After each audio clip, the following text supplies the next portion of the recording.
This is Gerard Daché with the Government Blockchain Association. We've got a great panel today about taking technology global. Hadiza and I will be your moderators, and our first up is Andrew Parrish. So Andrew, the floor is yours. We can't wait to see what you have to say. Go ahead and introduce yourself first, and then go into your presentation.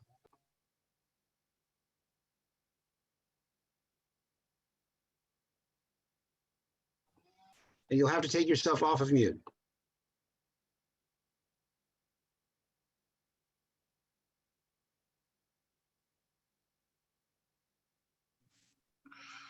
Is that better? Yep, we can hear you now. Can you hear me okay? So my name's Andrew Parrish. I'm the president and CEO of Diligentium.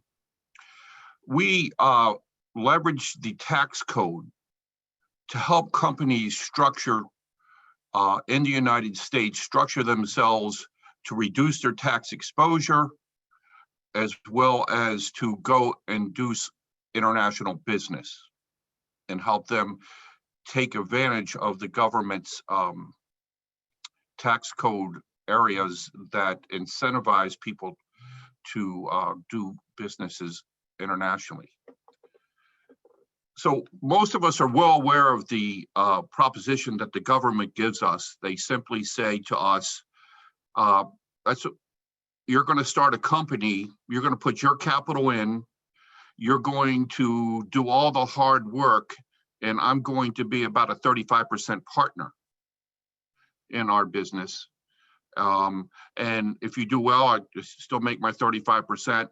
I reserve the right to increase that or decrease that as the years go by. And that's the proposition that the government does. And of course, we don't have any options. We do that. And most accountants and financial planners leave it at that. They basically will approach your business with that type of tax strategy. However, it's the United States government actually has created sections of the tax code to incentivize you and actually reduce taxes and actually get money back from the Treasury Department to help you grow your business. And those are specialized sections of the tax code that may take engineering, may take special training and so forth. But hardly any small businesses ever get involved in that because their CPAs do not understand the more difficult part of the tax code. So what I'm going to do today in the few minutes that I have is I'm going to talk about some of the things I think might be important to you all as business owners. Now, I would assume that there's a good amount of business owners that are on board here, joining me in the Zoom conference. I don't really know what the size of your companies are, or whether you're startups, or whether you're software companies or manufacturers, but I'm going to try to, address some basic stuff here. When structuring a business in a startup mode or in a new mode, you have to be very careful on what entity you choose and what your operating agreement is. And it's very important to pay attention to that, because you may give too much of your company, and we see this all the time with young startups, is they give away too much of their company up front, and they get themselves into trouble because they didn't keep enough control. Now, we do understand that you don't have a lot of money to maybe pay people, so you're going to incentivize them in stock. But you can do that in a way that you don't give up control that's equal to the percentage of stock that you're giving up. And we'll actually help clients do that. Another thing that happens that we see a lot of clients in the startup mode is that they're not valuing their IP correctly. And we do IP valuations, and they're actually not valuating their IP at all. So when you look at your balance sheet or you look at your worth, your IP can be, you can do an income approach, which basically tells you, what the cash value is of your IP. We'll also do a market approach to tell you what similar IP values are out there. And we'll also do a cost analysis to tell you what your cost of your IP is, which is very important to get investors.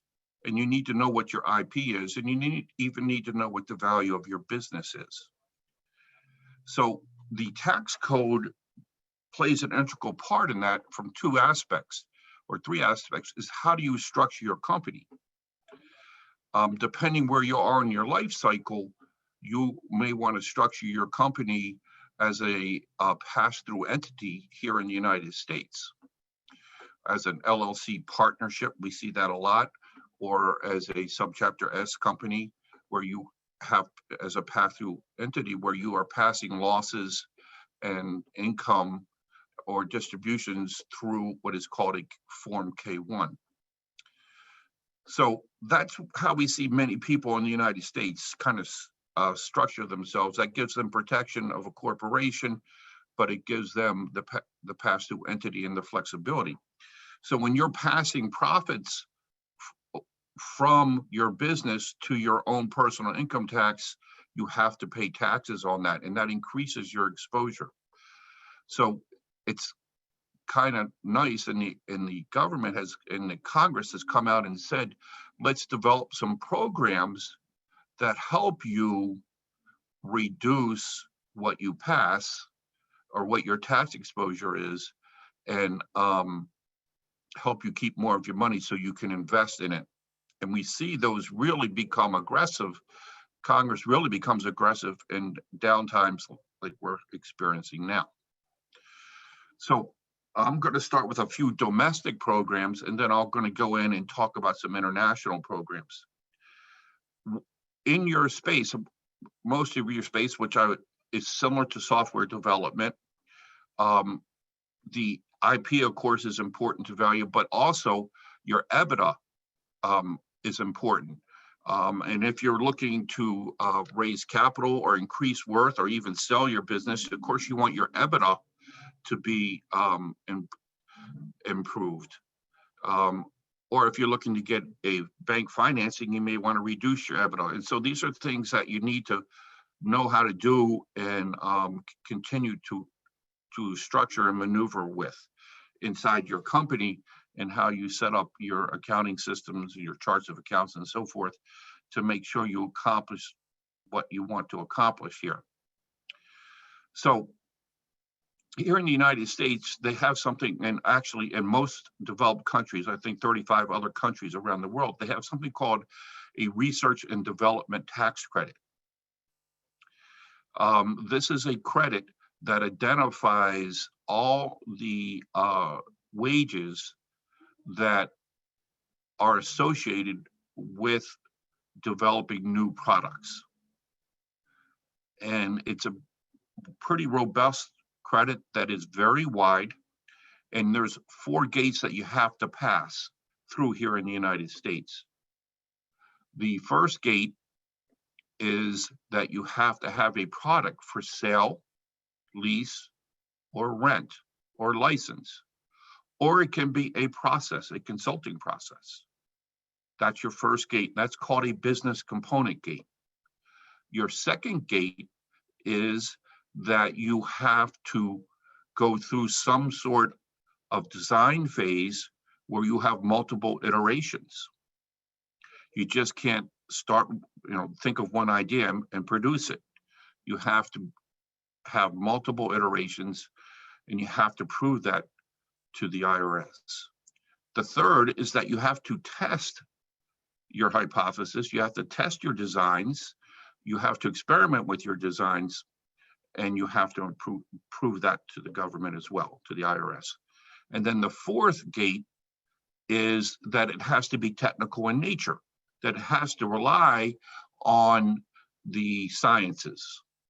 computer sciences, biological sciences, engineering sciences, all the sciences out there, industrial engineering sciences, if you're doing lean management. So you can, if you do this, hit these 4 gates, you can qualify for an R&D tax credit here in the United States. Now, keep in mind, this is for all the W-2 wages here in the United States, plus all subcontractor wages to paid to United States companies, United States subcontractors. So if you're an out-of-country subcontractor providing work for a U.S. company, they can't utilize that R&D expense to get a credit from the government because you're not here in the United States. So many companies and many people will set up a shop or a business here in the United States to help benefit their big customers. So, hey, Andrew, can you yes. can you share for a minute? I know that the companies who've taken advantage of this R&D tax credit have actually saved astonishing amounts of money, and even going back a couple of years. Can you share just real brief, because we only have about 5 minutes left, the from the experiences you've seen, the amount of money that companies have been able to essentially bring into their bottom line? And you've used a term before, by essentially just doing this, they've been able to get cash flow directly and to fund their research and development. Can you just kind of give folks an idea of the magnitude? Sure. So depending on how size the company is, but at a minimal, you're going to see about 50. But we brought in $1 million, $2 million in actual refunds from the IRS for companies. And what you can do with this is the R&D tax credit allows you to go back to the 3 previous years, which are called open years, and you can amend your tax return, and you can get hundreds of thousands of dollars from each year because you weren't doing the R&D tax credit. And then how does this, if a company in the UK wants to expand into the US, right, or a company globally, right, is there any benefit or US companies expanding to the UK? Is there any incentive for them? Okay, so that's a good segue to what I was going to talk about next. So there is something called an IC disc. An IC disc is a great, it's very great for the consumer because you can set up a sales organization internationally. And essentially what it does, it allows you to take your income, your commissions from your international sales and take them in at a capital gains rate instead of an ordinary income rate. And just to give you an idea what that means, that capital gains rate can be anywhere from 15 to 20%, where the ordinary income rate can be 30 to 39%. So you can really save a large percentage of taxes by setting up the IC disc. Now that office can be in an international country, or that office can be set up here in the United States. It really doesn't matter, but it needs to have its own set of books. And then we see a lot of our clients taking the IC disc and setting it up in a trust for their adult children or for their next generation, and using those trusts to also reduce taxes. And we actually help them do that. So it's, a combination of structuring and a combination of using the tax code really is beneficial in keeping cash in your business. And the IC disc, hardly anyone knows about the IC disc. And that, if you want to know what that actually stands for, that stands for Interest Charge Domestic International Sales Corporation. So that is, you can Google that, you can see what that is. This is looked at by the IRS and reviewed. Quite frankly, many of the IRS agents, almost all of them, don't understand it, but you still need, there's an audit guide on it, and you still need to have proper work papers, proper documentation. And there are a few things that the agents are trained on to see to make sure that you clear those gates, just like in the R&D.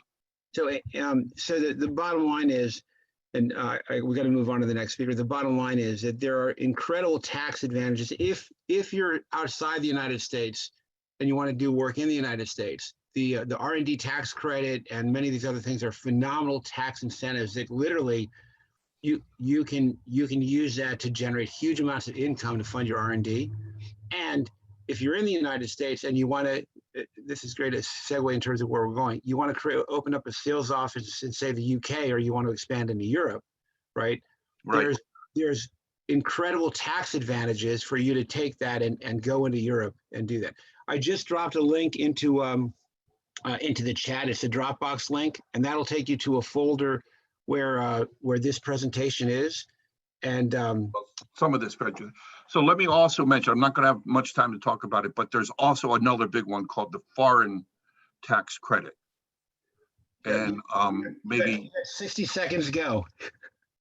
Well, that can be as much as 30%. This is actually an incentive to set up a company internationally.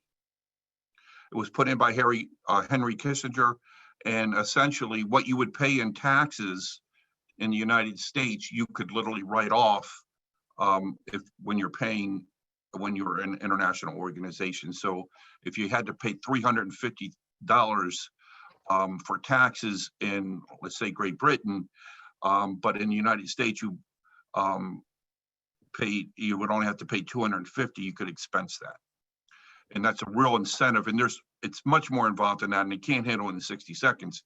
And it is extensive, and it is looked at, but many companies are using it.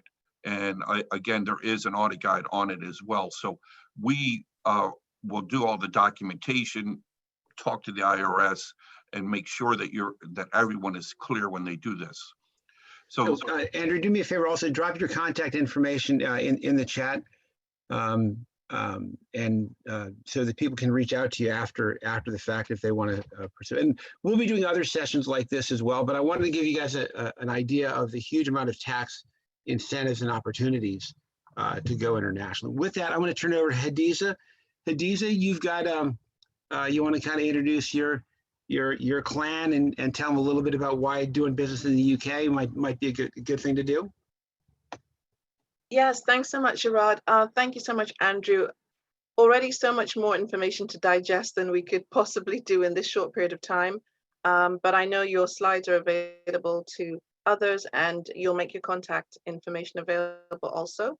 It's a beautiful segue into the UK Department for International Trade. And I want to introduce our Vice Consul here at the British Embassy, who is Christina Perella, and basically just to talk about how we assist US companies that want to expand globally, specifically to the United Kingdom. So with that, I'll hand over to Christina, and from there, we will move on to our other DIT colleagues, which are based in the United Kingdom. Thanks, Hadiza. I don't know if I can see my slides. Gerard, are those up, or am I looking at a wrong screen? I will put your slides up right now. You already sent them to me, right? Yes. All right, give me 1 second. So is it GEP sources of funding? Washington, is that yours? No. I sent you an email. Yeah, let me pull it up right now. I will have it here in just a moment. I got it. I will have it up. That's fine. I can start talking in the meantime. Can everyone see me okay? I can't see myself, so. Yes, hopefully. We can see you. Yes. We will Thanks, have your slides up within a matter of seconds. Thank you. No, that's perfect. So hello, everyone. Good morning, afternoon, evening, depending on where you are. First, I'd really like to thank the GBA, of course, for being such a great partner for the UK's Department for International Trade. We've been working closely with them and collaborating them on this event, and it's been really great. And really keen to continue working with them. So my name is Christina Perella. I am Vice Consul for the UK's Department for International Trade, covering financial services out of the British Embassy in DC.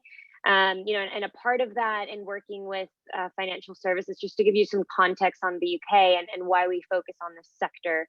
The sector itself contributes something around $132 billion just in 2018 within that country. It employs 1.3 million people as a whole. So there's a lot going on within financial services in the United Kingdom. And of course, London is, the nucleus of a lot of that work and where a lot of that takes place. But there are also definite opportunities within other sectors and other clusters around the country. Like you could see cybersecurity in Belfast, you could see wealth management in Edinburgh, as well as blockchain in Edinburgh, really. And so there are many different hubs that have a lot of financial services activity going on. And so that is why this team has been created, and you'll see Hadiza moderating the panel today. We work together to support essentially US firms. We're based in DC, so we support the US market. However, I see we have a lot of international folks joining today. We have a lot of people who do what Hadiza and I do all around the world. So if you'd like to get in touch with some of our counterparts in the country where you reside in, please do reach out to us. We can put you in touch with them for sure. So a little bit though about how Hadiza and I work with US firms. This first slide, now that I see it, it's really just our contact information. So I'm sure Gerard will share this and everybody will be able to reach out to us if you have any questions or if you'd like to discuss further. And so really, Gerard, if you'd like to go to the next slide, that's really the main area. Mobile.trade.gov.uk. All right, I'm attempting to do it. Okay. Oh, there you go. Hang on a second. This slide right here. Perfect. Thank you. So a little bit about what we do. I know this is a loaded slide. I just wanted to put it all in one slide and be able to share it with everybody. But essentially the role of the UK's Department for International Trade is to help companies expand internationally, expand in Europe, and in particular to the United Kingdom. And so we provide free and confidential services for investors who are looking to understand the country more, looking to learn about the market, connect with partners, and we can support you in a host of different ways. So whether that's just deciding what legal structure works best for your company, whether it's being able to register on Companies House to get your taxes set up, if you have questions on visas, bank accounts, really anything, recruiting, real estate, searching for properties, we can support with all of that information. And we do that by having a host of partners within DIT, which are going to speak with us today. They're part of kind of that greater DIT family. So we have, Jeff Peel, who's our sector specialist in blockchain. We have Alpesh, who will be able to speak about all of the great, the Global Entrepreneur Partnership program, and they are able to provide investors with a lot of support. And so as DIT, we really can open the door to a lot of those organizations, a lot of those partners that we have on the ground. If you'd like to get in touch with local government in certain cities, whether that's London, Edinburgh, Manchester, we can provide that support. We can definitely try to answer any other questions that you may have. But essentially, really the bottom line is that DIT sits all around the world to really support investors with any questions. And like I said, our services are free, they're confidential. So please reach out to us with any questions that you might have. Anything that we can support with, we certainly will try. So I have this slide here if you guys have any questions, but please do reach out to us. And with that, these slides will be available in the Dropbox link, and I'll keep dropping the Dropbox link. So Christina, thank you so much. Let's move over to Jeff Peel. Perfect. Thank you very much indeed, Gerard. Again, I can't see myself, so hopefully you can see me. Just somebody say yes. Yeah. Yes. Excellent. Yes. So yeah, just to explain, I'm Jeff Peel. I'm a sector specialist based in the United Kingdom. My patch is North America, so I tend to work with US-based companies and support those companies getting into the UK, landing here, establishing a base, and really helping build a network of contacts as well, because that's really what's so important. I have lived and worked in the United States. I worked for a UK-based software company, and set up our first overseas office, in fact, in Boston. And I lived in the United States as well for a couple of years. In fact, my second child was born in the US, and in fact is now a very proud holder of a US passport, and is about to start working full-time with IBM. So I love the United States. I've traveled to, I think, 30 of the 50 states. I've worked with many, both very large US technology companies and small and medium enterprises. So the role of the sector specialist is really to support you. We have been where you are. We have been through the process of establishing companies, funding those companies, and getting them connected and networked. And as I say, that's really my role, getting you connected. If you do choose to come and establish in the United Kingdom, getting you connected into the UK ecosystem. As far as blockchain is concerned, I think it's increasingly the case that blockchain is seen to be an enabling technology. It's not sort of the be all and end all any longer. I think we've gone through the hype curve really in terms of blockchain, and we're now looking at companies in their own rights, on their own merits, regardless of the technology that they're using. But the UK is certainly a hotbed of blockchain innovation. And that's evidenced by the fact that we have a number of organizations, including government organizations, that are facilitating the process of developing new blockchain-enabled solutions. You know, it's no accident, for example, that R3, for example, is based in London, in the City of London, and has its research and development operation developing R3 Corda from a London base, because that's kind of what happens when the #1 capital market in the world is based in the United Kingdom. We have a huge fintech ecosystem, significantly more important than San Francisco in terms of startups and growth stage companies, and they can get funded. A lot of the funding organizations, the venture capital firms, are very blockchain savvy and fintech savvy. So it's a great place to grow a business and also to avail of research and development talent. I'm not going to bore you, certainly not with any slides, but I just wanted to give you a kind of taster for the UK ecosystem. Case in point, the Financial Conduct Authority, which is the governing body for financial services industry in the United Kingdom, is very keen to see the development of blockchain and distributed ledger technologies in the United Kingdom. It has announced 3 regulatory sandbox cohorts. We're now in cohort 6. And just to give you an example, 22 companies were entered into the most recent FCA cohort out of over 68 applications. And just by way of example, one company is a company called Moneyfold, one of the companies that's in that cohort. And what they're doing is developing a distributed ledger technology to allow people to make payments directly to URLs. So in other words, you can send a payment to a URL as a means of distributing funds.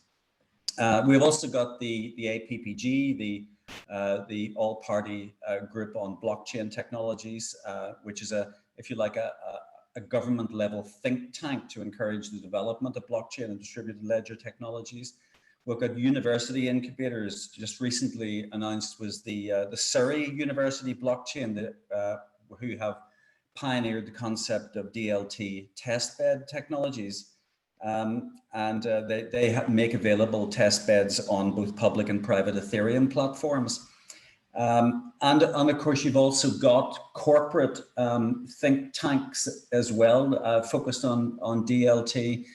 I recently ran an event in conjunction with Allen and Overy, the global law firm, and they have an accelerator called Fuse, which focuses on the application of DLT in the world of legal contracts.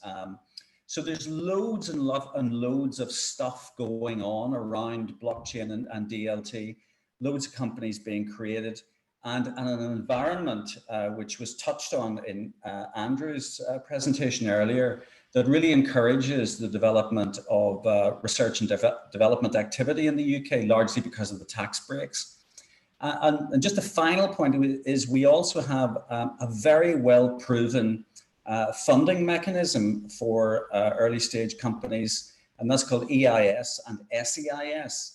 And these are two schemes which get huge tax breaks and which are well understood and known by investors.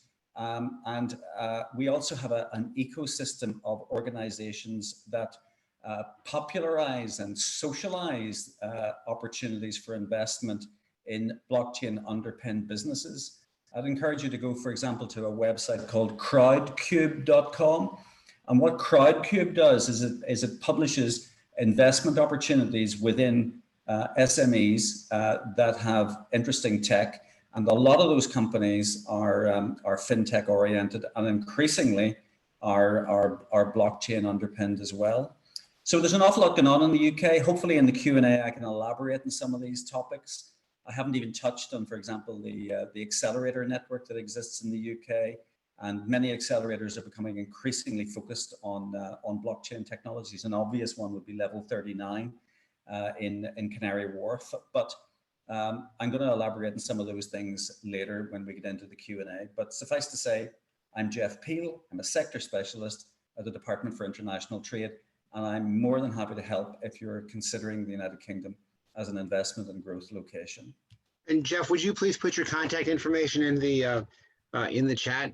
I will indeed. Yeah, and then again, if you have any other information that you'd like to make just available, if you email it to me, I'll drop it in this folder. And again, I'll continue to drop the link periodically into the chat so that people can hit the Dropbox folder and download it.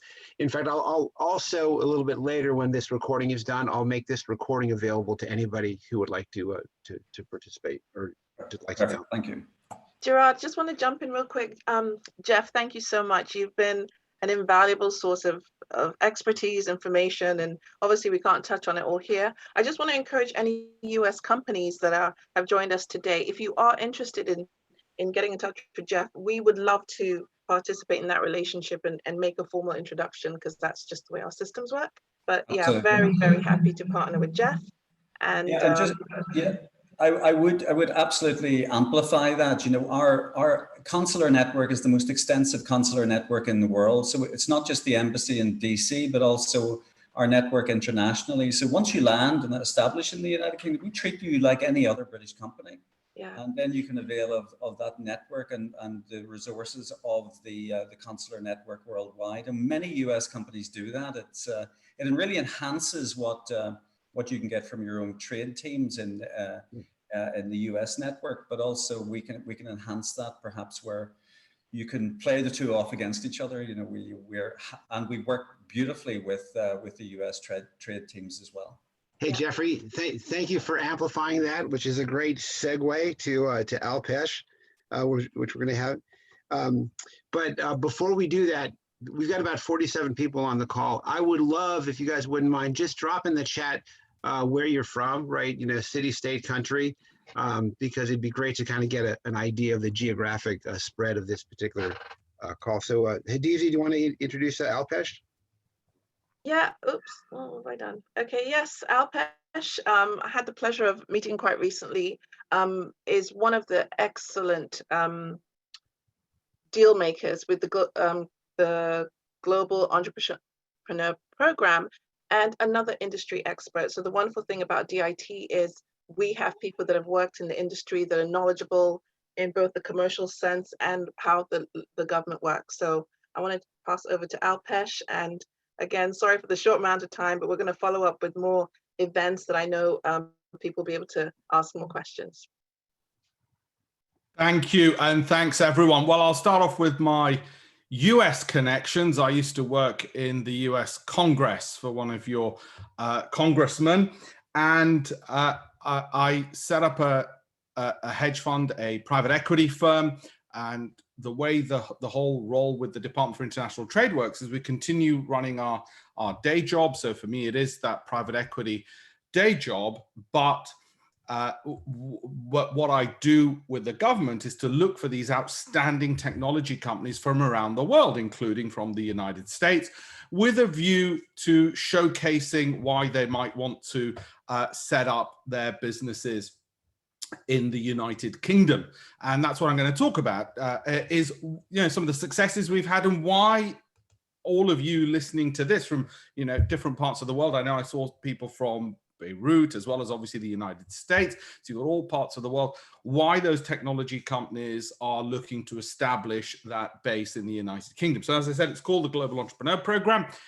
And I really am a deal maker. That is my official government title, which thanks to Donald Trump, the word deal maker became that much more famous around the world, but I get to have it on my business card. So let me explain what we do.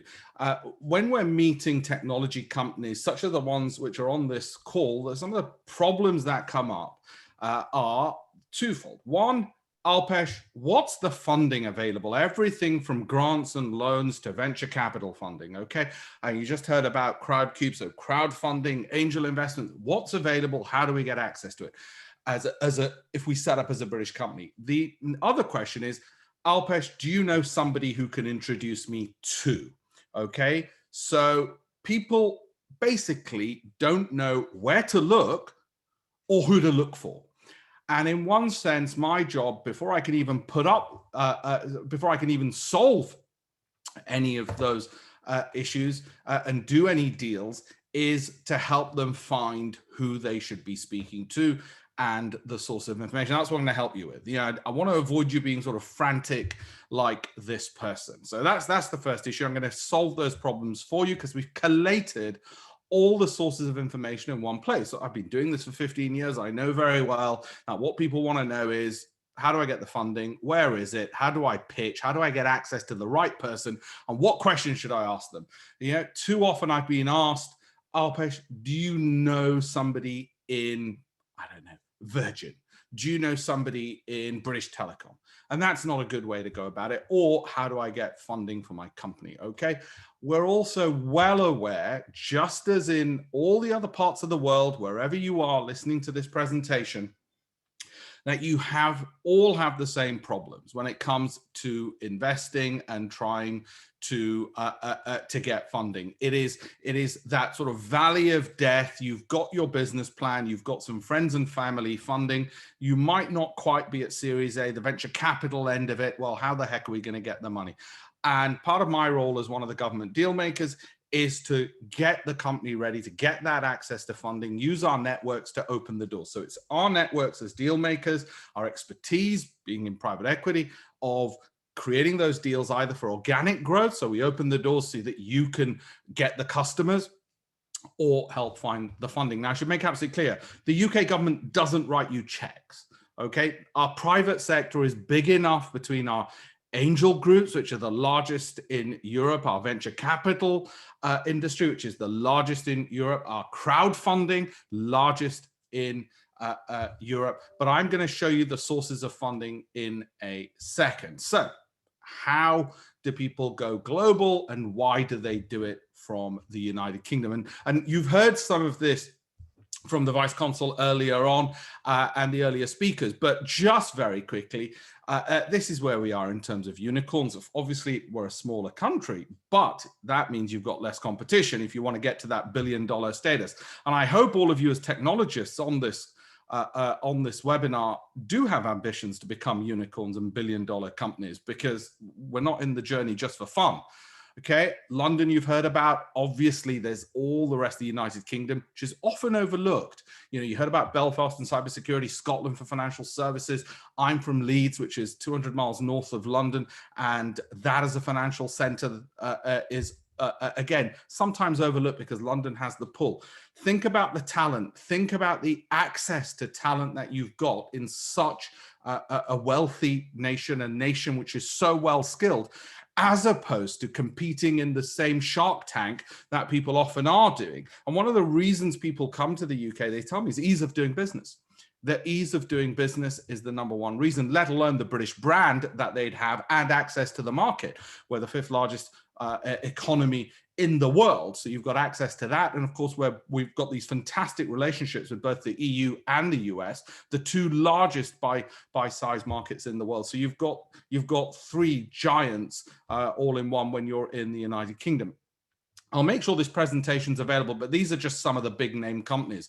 We're not as good as, sorry, go ahead. Yeah, I just dropped the link in the chat to your presentation. Perfect. Right? Yeah. Perfect. Thank you. You've done me, you've saved me the trouble. What I'm going to say to you, and again, in the interest of time, so you can do your own research, is I put it all together onto that URL that you can see there, the links and the presentations in the chat box. The resources, as I said, people want to know, where are the incubators? Which one would be suitable for me, given the size of my company, what I'm looking for? You can do all the research there. How do I get the right introductions, Alpesh? What's the best know-how in the world for getting that warm intro to open those doors? That's on there. Where are the workspaces I should investigate throughout the United Kingdom? How do I find the experts to help me, the accountants or whatever else it might be? Which are the angel groups? Who are their names? What are their contact details? All of it's on there, plus a lot more, as well as one of the other things I want to point out when it comes to going global from the UK is, look, you've got Google for startups there. We have all the world's largest companies who are looking to help startups or scale-ups, as we prefer to call them in the Global Entrepreneur Program, looking to help those scale-ups. So you've got Google for startups there. You've got the talent of all these unicorns. Sorry, go ahead. Yeah, I'd love to give you more time. We got to continue to roll on because we're a little. No worries. We can. That link is the job. I want people to look at the link, and you've already shared the presentation, so it was really a lead into that. More than happy to stop at that point. He's got a tremendous amount of resources and links, so I definitely encourage you to take a look at it. And then we've got about 30 minutes for conversation. So I'm sure in the question and answer, you'll be able to elaborate on a lot of the additional stuff that you were planning to cover. All right. So, and I made a mistake before. I was trying to make a little pun for Amplyfi. So I heard. Don't worry, that was a lob. Now I'm gonna smash it. So I want to introduce Matthew Heim. First of all, thank you so much, Alpesh. I mean, I spent time speaking to Alpesh and still didn't get the full breadth of his, knowledge and experience. So there'll definitely be time for that. Matthew Heim is with one of our amazing tech companies from the UK called Amplyfi, and this is going to blow your mind. So enough said from me. Over to you, Matthew. Hey, thank you, Hadiza. I appreciate it, and thanks to everybody, the organizers, for including us in this talk today. So what I'd like to cover today is talk a little bit about our company and how a UK-based deep tech startup entered the global stage, how we got our start in the UK and expanded from there. So just a little bit of background, we were founded in 2015. Our founders were working at BP, working in some strategic intel programs, and they had a vision of merging business intelligence with company and market intelligence using some of the ML, some of the machine learning and AI capabilities that they had in development. Getting to where we are today as a company, we now know that 95% of the world's data is unstructured. So we, Amplyfi basically takes that unstructured data from a variety of different sources, extracts meaning, insight, value, using our AI and machine learning capabilities. So how did we end up in Wales? We started in London, but we were looking internationally. Where do we want to establish our headquarters? So we looked at Berlin, Beijing, Boston, the Bay Area and San Francisco Bay Area. So we took all of these different attributes across the top, The most important thing that came across here in choosing Cardiff, Wales, yes, Cardiff, Wales, as our home base, was just the access that we had to everything, to talent, to government, to tax credits, to just the help that we were getting across the board. So it was pretty much a no-brainer for us, and we moved our office and set up our main office in Cardiff, continue to maintain an office in London. And then we wanted to look and expand internationally. So we used our own technology to help us determine where we were going to go next. So basically, we looked at our own capabilities, and we did a study of looking at over 43,000 documents. Again, this is our systems doing this over a 3-year period of time. And basically, what we did was we looked at our activities, what we were interested in, and overlaid that with where the venture capital hubs are, where the accelerator and incubator ecosystems were across the globe. And we came up with 5 basically super hub regions that were of interest to us. So we ended up basically landing in the US and East Asia, mainly China, as the 2 areas of interest for obvious reasons. And we ended up acquiring, just this past January, we ended up acquiring as a part of our strategy, a company in the UK that really helped us get feet on the ground, put personnel in place. We have a growing client list there, but also looking at Asia, just using places like Hong Kong, Singapore, Taiwan as a portal to get in. We secured some of our, one of our major investors from Hong Kong. And basically now we have feet on the ground in Asia, working in a variety of different countries there. And then came Brexit. Of course, we had to look at the same thing for Brexit, and the 2 areas of interest that came up again were basically North America and China. So again, doing the same study, we came up with these regions. Came up with a couple of red flags or areas of concern for us that we had to take into consideration. But all in all, it fit perfectly with our global strategy. And then finally, I would be remiss not to mention the help that we got from DIT throughout this whole process. Without DIT, we would not be where we are today. And I'm not just saying that, and I don't want you to, I'm not going to go through all of this in detail, but just to look at the access that they gave us in these various countries, in Singapore, Germany, Taiwan, Hong Kong, now the United States. And I'm talking about government access. I'm talking about investment access, access to companies, introductions, the opportunity to speak at major conferences that give us exposure pretty much across the board. It was just an amazing, and again, a big thanks goes out to DIT for all of their support. And as one of the recipients of this support from DIT, we stand prepared to answer any questions that anybody listening in may have, to share our experiences. We can get you in touch with the founders, with the CEO, everybody. We just are very excited to be able to share our experiences with you. So with that, I'm gonna end it. Hopefully I was on time, and we'll be able to participate in the Q&A at the tail end. Thank you, Matthew. You were better on time. Hadiza, you want to take it? No, I thought that was amazing. Thank you so much. And I hope that people would take the opportunity to reach out and also get a demo of your product, which is absolutely mind-blowing. So thank you so much. It's been a pleasure working with Amplyfi and other companies as well. So with that, I will hand over to Gerard. I know you've got to introduce our Texas friends. Well, no, we have Richard.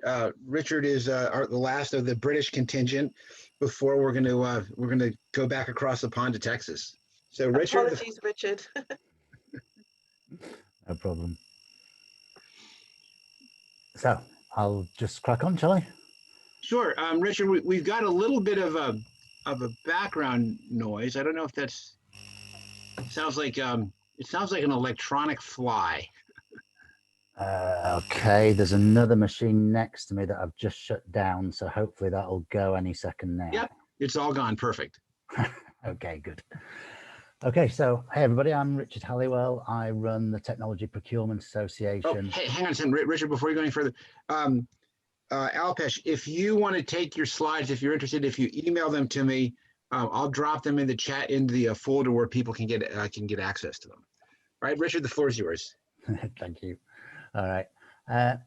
Yeah, Technology Procurement Association. So we address one particular problem, which is when organizations develop an innovative solution, it's really, really hard for government to procure that solution. Obviously, when you're talking about the major organizations like R3, you know, they will have their own procurement pathways with central government. But beyond that, there's very little scope for example, even quite a major council to start looking at blockchain solutions, because they just don't have the knowledge, the bandwidth to develop the knowledge, and the contacts and experience to evaluate that in their own local context. So what that means is that at a time in history when, let's face it, yeah, all aspects of government need to guard the public purse and to invest wisely, but also to leverage that. You know, when we're talking about things like blockchain solutions in particular, or we've heard about machine learning and so on, in a similar way, it's these can be transformative in terms of the impact that they can have. So they've never been more needed, but you know, both sides of this equation suffer because government can't effectively procure the solutions that are being developed by innovative companies. This is just a bit of a cartoony thing, but if you see it, can everybody see the screen? Yeah. Somebody? Yeah, good. If you look at the top, you've got a typical sales process in the private sector is, well, okay, I'll present my solution to a buyer. If they like it, they buy it. Simple. In the public sector, in the UK and around the world, what you've got is a different level of due diligence altogether that's involved. So in public sector, what happens is you persuade a buyer that they want your product, then they've got to go to their own committees and get sign off for that, because actually the next stage is that they will then need to issue an invitation to tender, which you then have to respond to, but so do all your competitors. Now, the average cost of that, yeah, and I say the average, this is for very small local procurement exercises, will cost say a council about £8,000 sterling, and it will cost the bidders about £32,000. So you'll go through that process, and of course all this takes months, literally. Yeah, as a very fast result will be about 4 months. So while that's going on, then you get a winner and a loser. If you're lucky enough to be the winner of the tender that you effectively initiated in the first place, then you've reached the finish line, you can sign your contracts and so on. But even then, there's the final piece there is that this whole process has alerted all your competitors, not just to the fact that you've developed this solution, but also that public sector buyers are keen to acquire it. So suddenly you've turbocharged your whole competition, even in winning. And of course, you've done all of that for one contract. What we do is we build what's known as procurement frameworks. And so what we would come to innovative solution providers, and we'd understand what that solution is. And then we would initiate the whole tender process. And at the end of that, you would have access into the whole UK public sector. So from that moment on, your sales process looks very much like a public sector private sector sales process, in that you present. If you get a buyer that likes it, they then go through the framework, which is literally 2 pages of paperwork. and then you sign your contracts as normal. So It's amazing. thank you. It really is amazing. And Richard, I'm so glad. So any of you folks that are on the phone, that if you're interested in doing with business with the UK, and you're interested in dealing with the state and local, Richard is a phenomenal resource to connect with. As is, listen, I think you should all connect with all of the folks that were on today. It was Richard. It's just phenomenal.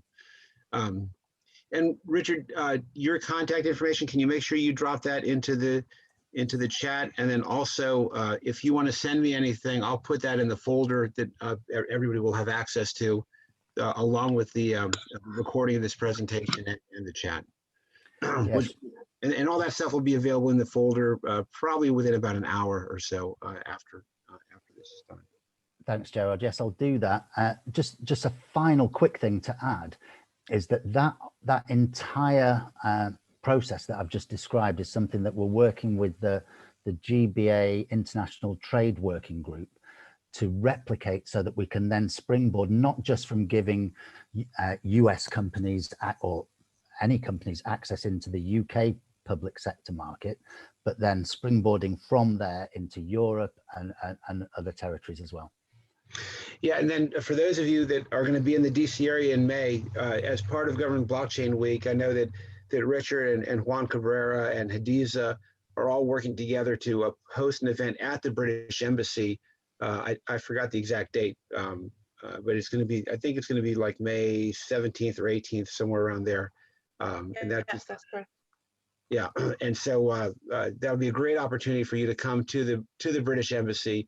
We will be wrapping up that week in the United States Capitol. We've got the Congressional Auditorium, which is where the president addresses both houses of Congress, and we'll have all kinds of events. We have a reception on the roof of the International Spy Museum, and it's just going to be an incredible event. Richard, thank you so much. So with that, we're going to switch gears a little bit.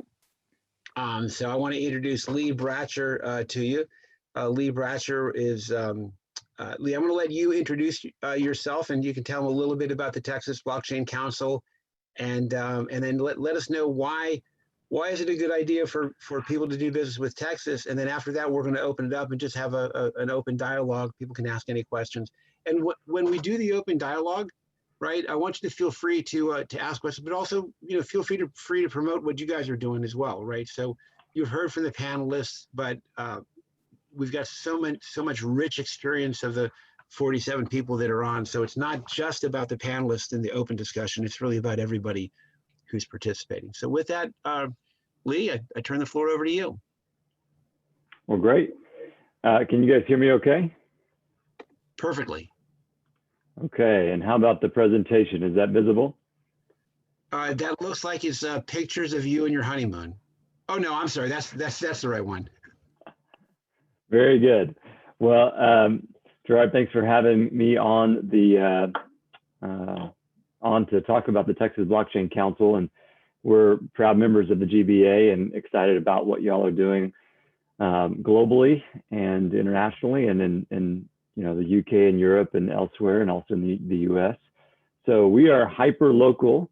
Our industry association is a 501c6 industry association for companies in Texas, in Texas, and that do business, a significant amount of business in Texas, that want to see Texas become the jurisdiction of choice for blockchain innovation from a public policy perspective, from a venture capital, private equity perspective, talent, and things like that.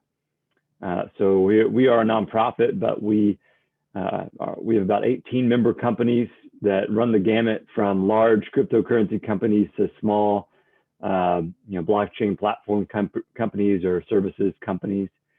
And we are in a fortunate position to have some great relationships with members of the Texas legislature. So this would be the Texas state legislature. A lot of policy innovation happens at the state level on this emerging technology front in the U.S. I'm assuming that I'm speaking to a pretty broad audience most of whom are outside of the US. So I'll try to provide statements that give some background to what I'm talking about, since this is, you know, our organization is solely focused on creating, you know, making Texas the jurisdiction of choice. And a lot of companies are thinking about where to domicile, where to find talent, where to conduct business. And so, as you all are well aware, the public policy framework around those questions can influence your decision. You know, we've seen Switzerland get off to a great start on this front. The UK, maybe not as strong as Switzerland, but then certain states within the United States. Most of you probably heard about Wyoming and what they've done. They've passed 13 bills, including a special purpose depository institution bill that Caitlin Long and Avanti Bank and also Kraken have taken advantage of on the crypto side. But another thing that I'm going to talk about too, and it ties into some of the other presentations from today, is public sector blockchain innovation and how to partner with the public sector and specifically government agencies. So I'll really briefly talk about the problem and why we formed the Texas Blockchain Council. Texas was ranked as reactionary by the Brookings Institute as far as states that really have no framework for how to deal with emerging tech like AI and blockchain. And as you can see from this map, certain states, you know, Delaware, Illinois, Arizona, are organized. They're recognizing the innovation potential. And then I would color Wyoming extremely, you know, dark red too, as a very much of a pioneer. And Texas has been pretty reactionary. But that's not like Texas. If you're familiar with the state of Texas, you know, it's a dynamic economy. There's a educated workforce. We're very pro-business. We have no income, state income tax in Texas. You know, low corporate taxes, low state corporate taxes. Very business-friendly state from a tax regime. So we were wondering why they weren't business-friendly in regards to two things. One, public sector involvement with blockchain technology, and two, you know, adjustments to the Uniform Commercial Code and to statutes that could provide some more clarity around blockchain, digital assets, all these things that we all are thinking about, mostly because the regulators in DC have been too quiet on the topic. Other countries, and you all are probably from jurisdictions that, you know, your central government has, the regulators there have provided more clear direction, but that's not something that we've had in the United States. I'm sure you could probably follow that pretty easily looking at Hester Peirce and the SEC. There are no action letters, and you know, even more compellingly, their lack of clarity on some you know, they've provided some clarity on a few crypto pieces, but very little clarity on certain digital assets and tokenized assets. You know, the CFTC and FinCEN are also their own entities, and they sort of compete for regulatory dominance. And I'm sure Gerard could go into that deeper. I won't go into that deeper because I'm not an expert on that. So we recognized that Texas needed to do something, and Texas, you know, economy is 30 times the size of Wyoming's economy. So, you know, if we move in a direction as a state, then the U.S. is more likely to move as a whole in that same direction. So, as I mentioned before, we're an industry association. We bring public policy experts, subject matter experts. We educate legislators. We lobby and try to get friendly legislation passed. We're working to create a public policy toolkit for legislators, a blockchain toolkit, so that they can understand the technology and act upon it. I'll skip over that.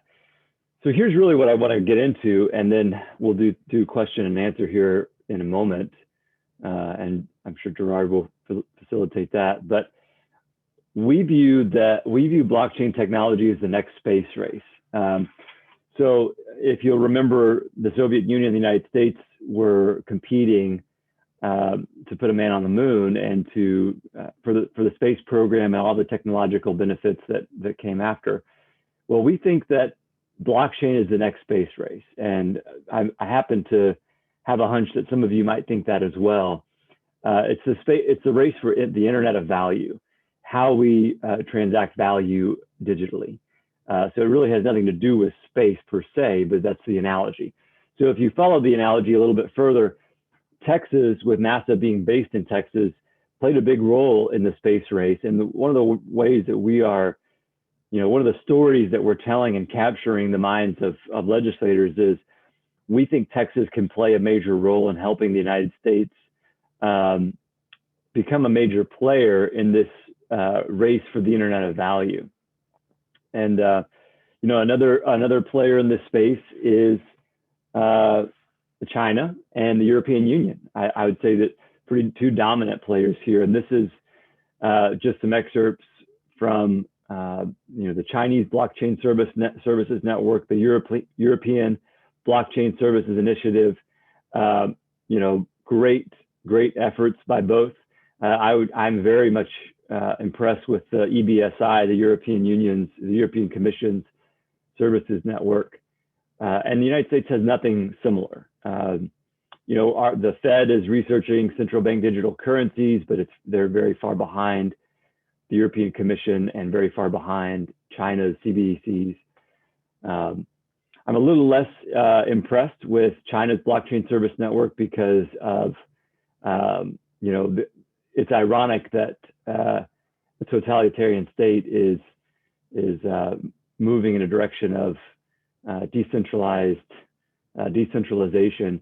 So I think there could be some issues there, but I'm also very cognizant and aware that some of the best minds in blockchain are from China, and so collaboration there I think is key. But a little bit of concern there with the Chinese Blockchain Services Network potentially not being as open as we would want it to be, given the nature of politics in China.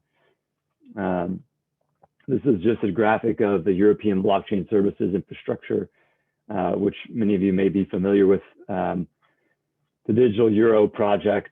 It's impressive stuff. And so we're looking to learn from this framework and build something similar in Texas. So some notes on the Chinese Blockchain Services Network. It's very similar to the Belt and Road Initiative, but for global DLT infrastructure. They're wanting to be the main player in that. So our organization makes no secret of our competition with China to be a player in DLT infrastructure. We're blockchain agnostic, but we do want the public sector to be involved. And so we're spurring Texas to be involved, and by extension, spurring the US to be involved. We recognize that the GBA is a global network, and so as a member, we are fully supportive of DLT infrastructure and blockchain across the globe, regardless of the country. So there's a little bit of a healthy dichotomy there of where we stand, and so we recognize that the GBA is doing great work across the globe, and so we are fully in support of that and in support of that mission. I'll skip to. So there is a slight monetary sovereignty threat to the current SWIFT networks and cross-border payments and the dominance of the dollar for commodities trading and other things. We're not as worried about that. We think that this technology has the potential in the long term to really abrogate the need for all of those things. There will not need to be dollar dominance. SWIFT will, probably have to, the reason for their existence will probably morph a little bit in the next decade. So a little less concerning, I think, than maybe some traditional macro economists would think. So we are trying to mimic the European Blockchain Services Initiative and the Chinese BSN in Texas. So running blockchain applications and app nets where various state agencies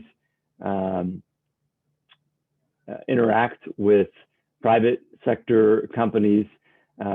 Examples could include, corporate filings on a blockchain or digital freight matching, working with the Texas Department of Transportation and eventually the U.S. Department of Transportation. The use cases are endless, as I don't need to tell members of the GBA that. Voting, of course, we have a little bit of an embarrassment in the United States with our voting system taking so long to count votes. Although we did have our first vote in a presidential election cast this election, it didn't really get a lot of attention, but Utah allowed for blockchain-based voting. And so we had some votes passed or some votes cast on a blockchain voting system there.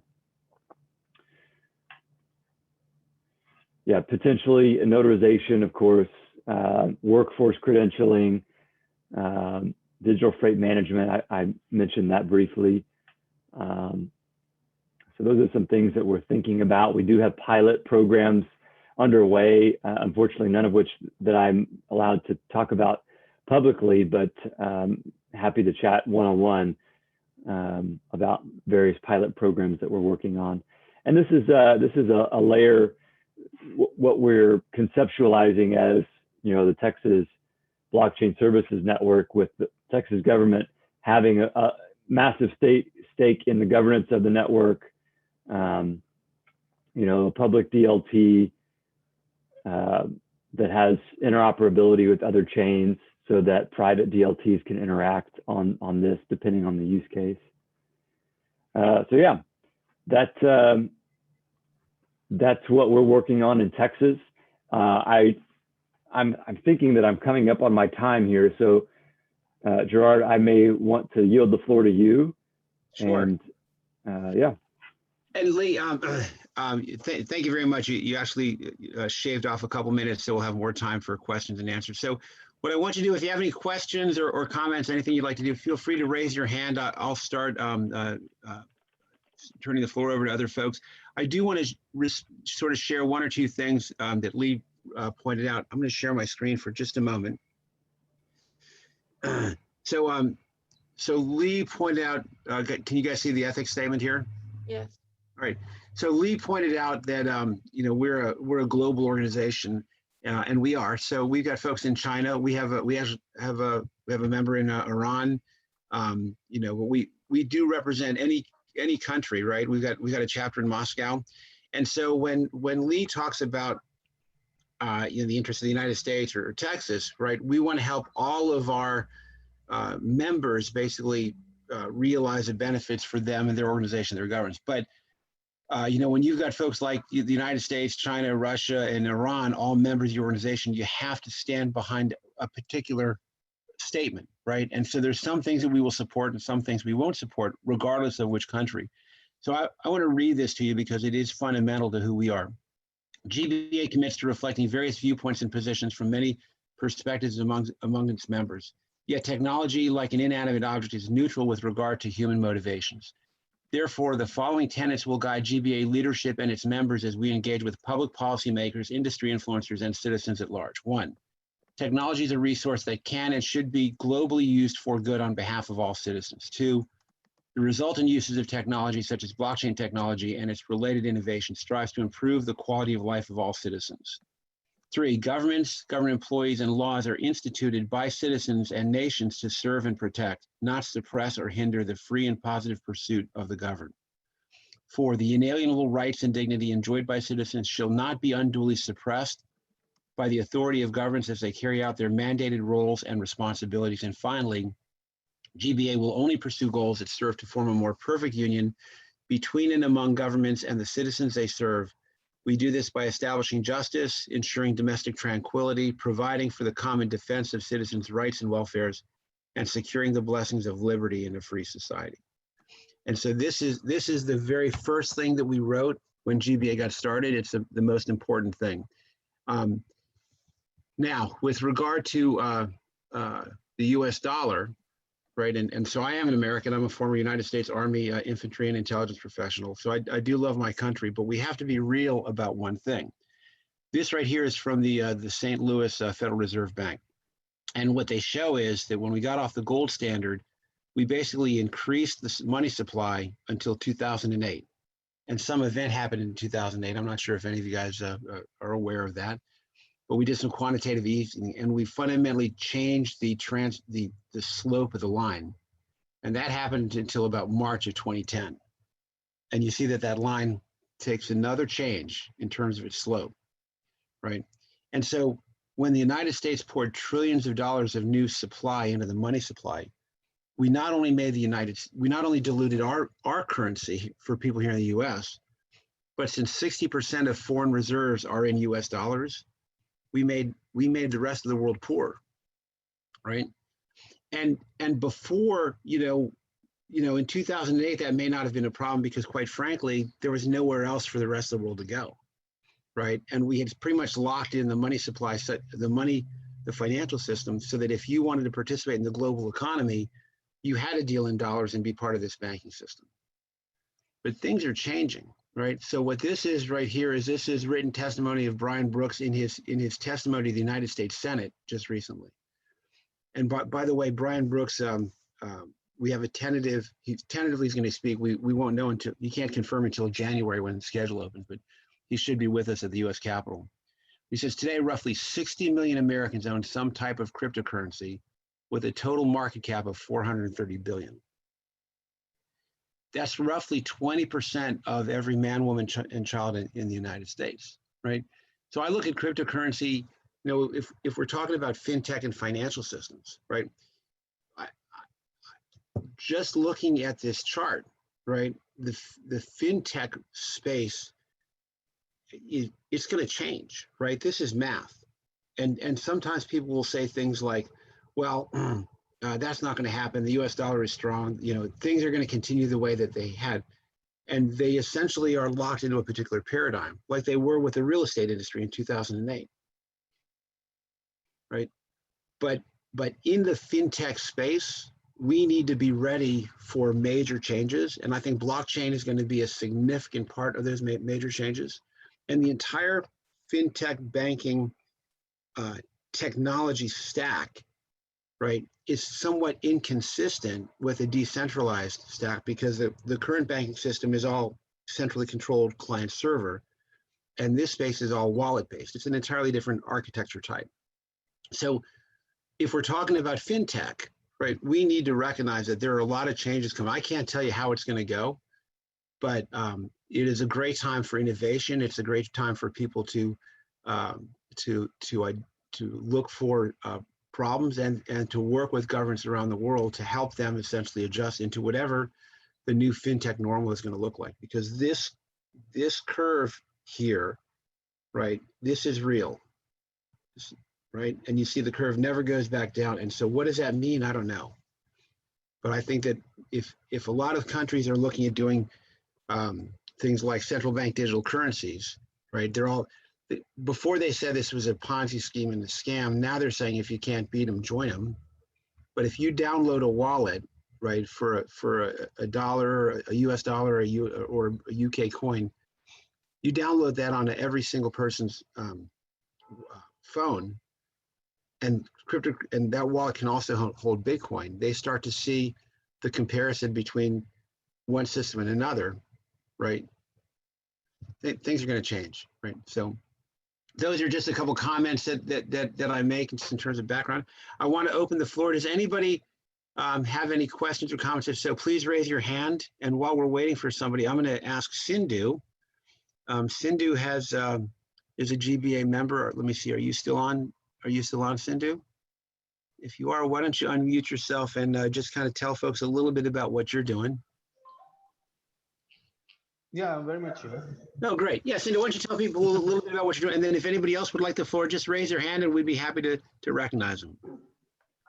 No, we are trying to create traction with government for the lower middle class and lower class segment of the society, which really needs the help and which has been on the largest from government and other financial institutions and overseas bodies, giving them charity and donations and all those things. So we are trying to create a say capital creation mechanism for them, so that they are not only getting the financial support which they just consume and it is all over. So they can work it out through our system and create their own capital and wealth, which they can use for further progression of their economic condition, and that can also result in further wealth creation for them. So we have created a very innovative model of with a combination of investment and credit support, and all that credit support and the banking support that we are going to give to them is for a long term period, so that no one is under pressure to return the funds immediately, even if they don't have the means and they don't have the say the value money to return immediately due to failure of their crop or failure of their business in short term. So we are giving a long gestation period to their activity, and that provides them long term tenor of the loan.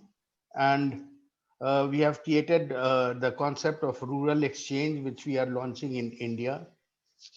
Similar manner, we have created the farmers blockchain and medium and small enterprise blockchain, which we are now going to run with the Department of Industry and Agriculture, Government of Philippines.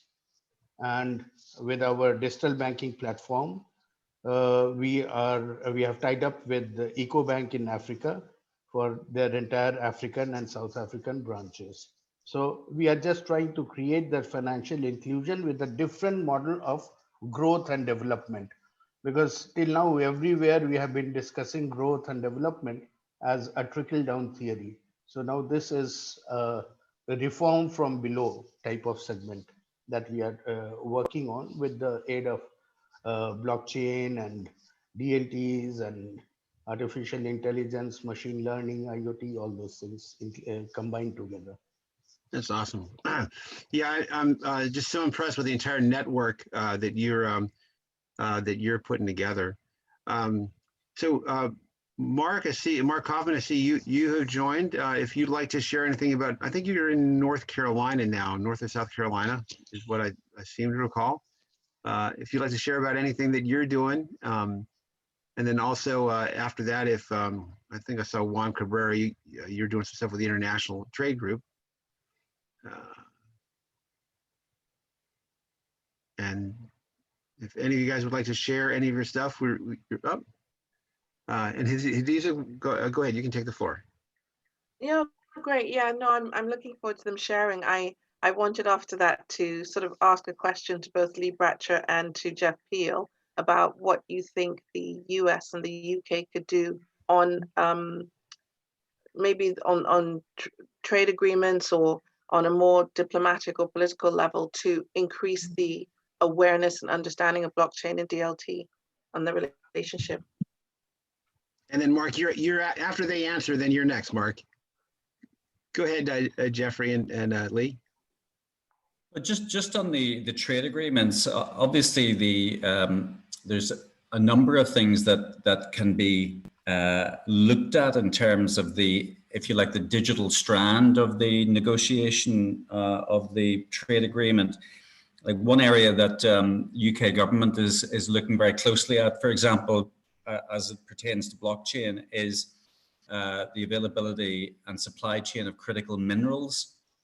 So we have a team within DIT that is looking at the whole area of digital diplomacy. So for example, working with standards bodies that are defining the supply chain platforms that will be emerging from some of these standards bodies, such as the International Standards Organization in Geneva.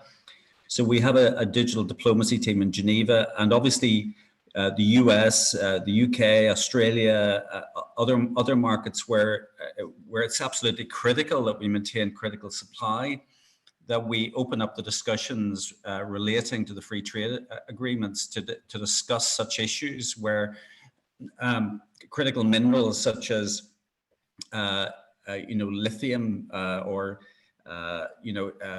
minerals that are required to make battery technologies that are perhaps very biased towards certain markets where the minerals are mined and then manufactured into component technologies such as China. And this is particularly the case with rare earth elements, that we have to look at some of the enabling technologies that are becoming available and getting involved in some of those standards bodies and applying some technologies to that area. Now, that's just one example of one of the focus areas that's beginning to emerge where blockchain technologies can have a role to play. But obviously, in terms of CBDCs as well, we are actively discussing the opportunities for developing, for example, a joint sterling dollar CBDC architecture as part of the negotiations. And I'm working very closely with my colleagues at Her Majesty's Revenue and Customs to look at some of those technologies that might be adopted so that we have a competitive offer to some of the other CBDC offers that are being developed, for example, by China. So this is a definite area of growing area for international diplomacy, but distributed ledger technologies and blockchain have a key role to play. Hey, Lee, when you Yeah, ask, and I can't. when you Oh, when go you ahead. ask the question, can you also talk a little bit about energy, because Texas is big in the energy space, and clearly, if we look at what's going on globally, diplomatically, energy is a key component. So if you could add that to your response. Sure.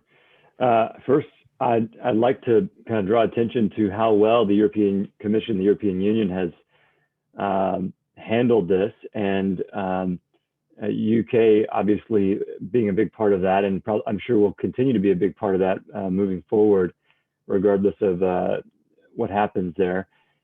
The INATBA, the International Association of Trusted Blockchain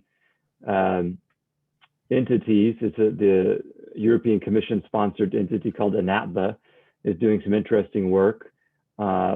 They've got working groups and sub-working groups on all kinds of different, from standards to real estate. I think, the US has the Congressional Blockchain Caucus. It's a bipartisan group of legislators that are open to this. There's staffers there at the Blockchain Caucus that would be all ears on partnerships with the UK on the fronts that Jeffrey mentioned, especially rare earth minerals and CBDCs. In regards to energy, there are, I think, energy arbitrage opportunities in Texas, and then also I could foresee that spanning in trade deals and globally, where cheap energy prices in some places, and this is particularly pertaining to crypto, but if you have energy Bitcoin mining going on in Texas, where you get 2-cent kilowatt hour power, which is far below the industry average for power prices, you have places that are able to not only take a larger share of Bitcoin mining globally, which the US is starting to recover from being at a low point of our share of mining. We're starting to move in a positive direction. I could see that those energy arbitrage opportunities extending to trade agreements with allies like the United Kingdom, where there's opportunities and advantages for involvement from anything from investors to companies that have capital and assets located in the US to take advantage of some of those arbitrage opportunities, where they're able to sell power back at peak demand and use max power at low demand so that there's a stabilization in the energy grid. And Texas is a deregulated energy market, so there's potentially attractive opportunities for companies in the UK that have physical capital and physical assets, physical plant located in Texas in the US. Is that what you were referring to on the energy front, Gerard? Oh, yeah. Yeah, absolutely. And I know that we've had a lot of conversations in terms of in the cryptocurrency space and the mining space, right, where a lot of that mining activity is happening, and you know, especially compared to China and stuff like that. So very cool. Just on mining, Australia has been nominated as the nation to oversee the activity around blockchain regulation under ISO, or rather blockchain standardization under ISO. So we do have an ongoing dialogue with Australia as well in relation to you know, some of the standards that are going to be emerging around blockchain technology. So and we're very keen, obviously, to you know, have dialogue with our counterparts in the US in that regard as well. In fact, just this morning, I was talking to our team based in Perth, who are leading on the activity vis-a-vis the Australian blockchain ISO activity. Jeffrey, there's a very interesting perspective on standards and sort of the future of blockchain and cryptocurrency, right? And so I believe that this entire thing is such a major paradigm shift that it really impacts everything. Mayapan and I talked about this before, right? But if you think about Bitcoin as an example, right? You've got millions of people all around the world using the Bitcoin protocol, and it never went through an ISO standards. Yeah, absolutely. Yeah, I take your point. Yeah.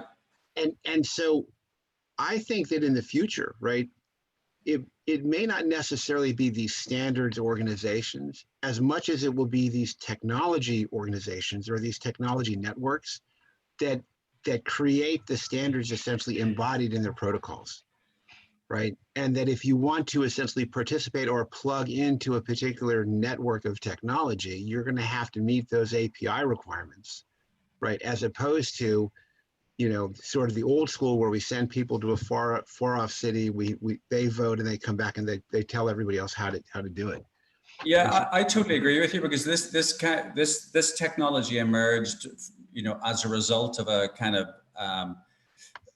libertarian thought process, and what we're trying to do is retrofit some of this into the world of regulation and standards bodies. And I totally agree with you. But you know, when there's a diplomatic team, often they will converge on a standards organization as the means to get a share of the action, and unfortunately that mindset pervades, particularly in diplomatic circles. And yeah. So what I would say is it's perhaps a two-way game. Perhaps sometimes they'll meet in the middle, and you know, a lack of regulation might indeed be contained within the standards protocol. And at least if we have a nation which is committed to libertarianism and freedom involved in those negotiations, I think that's probably no bad thing to have a foot in both camps. You know, at the end of World War II, this Iron Curtain descended, right? And it descended really based on geographic parameters, right? East and West. And I believe that this technology is forcing another Iron Curtain to fall, right? But the thing that separates it is essentially collectivism versus individualism, right? And you've got a lot of people, regardless of geography, you've got a lot of people, you've got a lot of millennials here in the U.S. that say, you know what, I don't really care about my privacy. Privacy is dead. You know what, this iPhone gives me so many features and I'm so comfortable using it, right, that I'll sacrifice my privacy for that because I really want the convenience, right? Or if you go to China, right, China's got cameras in every taxi cab and every elevator. You can walk the streets, it's very safe, right? But it's also very controlled. Yet you've got other folks that say, I don't necessarily want Google or Facebook knowing my every keystroke and turning my camera on or having my Alexa listen to the conversation with my wife.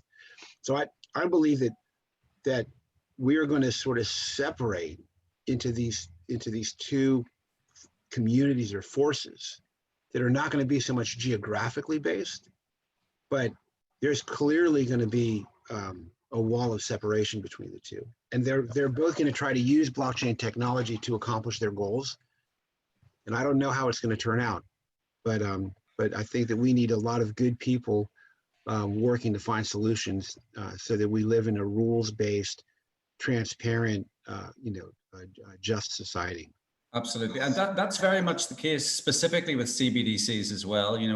There are two camps. There's the Chinese camp, which is essentially creating a centralized CBDC, and then there's a tokenized camp, which is saying, well, no, this is an opportunity for us to create almost a new category of currency. So where it is in fact decentralized and distributed. So yeah, you're absolutely right though. And obviously I'm wearing two hats today. I think if I were wearing a personal hat, I would have a different line, but I'm wearing a government hat, and I have to reflect some of the initiatives that are being taken by my sister departments in other parts of the UK government. Enough said. Hey, listen, I'd love to hear from Mark, because I kind of gave him sort of a false start, and then Juan, and then Hadiza.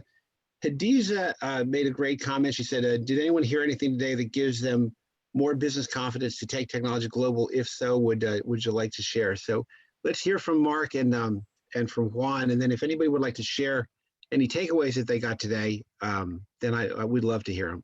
So Mark. Thank you, Gerard. This has been very interesting. I appreciate the opportunity to chime in. Let me begin by introducing myself. My name is Mark Kaufman, and I'm an intellectual property attorney based in Washington, D.C., and I do a lot of work with respect to blockchain technology. And I've been watching the patent filings over the last several years related to blockchain technology and cryptocurrency.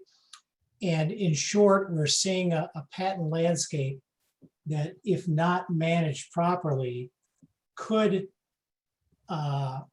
hinder innovation and hinder worldwide adoption because of the potential for excessive and unnecessary patent litigation, both through this model that has come to be known as a patent troll, and through participants and competitors asserting patents. And to that end, I've developed the Community Patent Protocol, which is a series of community agreements. Some of them already existent, some of them we're still working on, which will, without going too far down the rabbit hole, which will serve to balance the rights of patent owners, who I think do have rights, but balance those rights with a reasonable level of freedom to operate, so that those wishing to innovate and participate in the space won't have to worry about facing unnecessary patent litigation. And again, these are all community efforts, voluntary community agreements that I think if the players participate in can help avoid this problem with excessive patent assertions. I'd be glad to tell anybody more about these. Again, it's Mark Kaufman, MarkKaufman, and you can find me on LinkedIn or at my law firm, Ramon Law, RAMONLAW.com. I'm glad to talk to anybody. Of course, if you like, I can answer questions now. Other than that, I'll stop. Hey, Mark, go ahead and put your contact information in the chat, and then okay. I'm going to encourage you to join the GBA Intellectual Property Working Group. It's currently led by a guy named Michael Hansen. He's an IP attorney out of Perkins Coie.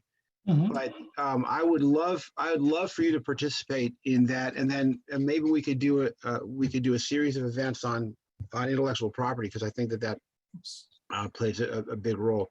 Juan's not able to speak. I do want to put this in real quick. If you've not gone to the GBA site and are familiar with our working groups, I'm going to encourage you to take a look. I'm going to drop this in the chat right now.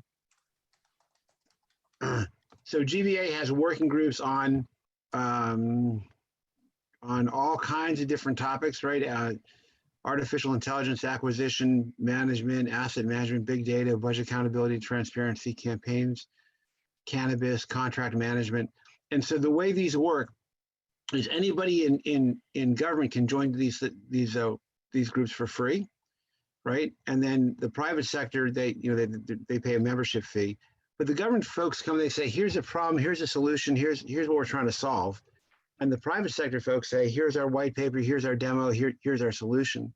And they do the solutioneering in this informal environment, right? Because the formal process, it takes a long time. And this allows people to really come up with innovative technologies, innovative solutions, and connect the public and private sector in a much faster, decentralized way. And so what happens with the working groups is they come up with solutions, and then they can deploy those through active chapters that the GBA has globally. So if you're looking at my screen, this is currently where GBA has active chapters. And the idea behind the local chapters is they create the local community, and they're the bridge between the local folks and the working groups globally. And then through all of that, what we're building is the government business blockchain platform, which creates a technology infrastructure to allow it to all hang together. And then the last thing that I would share with you is the cryptocurrency maturity profile. And I don't know if I have anything written on that. Let me take a quick peek to see if we have anything. But the cryptocurrency maturity profile, oh, I know where I have it. Oh, here we go. So the cryptocurrency maturity profile is a project that we have where what we're doing is we're looking at data sources from things like wallet downloads, cryptocurrency transactions, right? The number of cryptocurrency service providers. We're looking at objective data, and we're trying to create a dashboard. Well, we are creating a dashboard for public and private policymakers, so that they can have an understanding of how big is this cryptocurrency ecosystem? What's the current trajectory that it's on? What's the rate? And how will it impact government's ability to collect revenues? How will it impact government's abilities to enforce laws, right? To manage their debt, all of those sorts of things, to manage their economy. So there's a number of projects. We'll be releasing the report and then the report and then the dashboard. So if you've not interacted with the GBA before, it's a pretty robust platform. We have over 8 gigs of information on the site. We have podcasts. We have a YouTube channel. We have press releases. We can do a lot. And I'll put my contact information in the chat if anybody wants to know any more about it. Gerard.dashe@gbaglobal.org.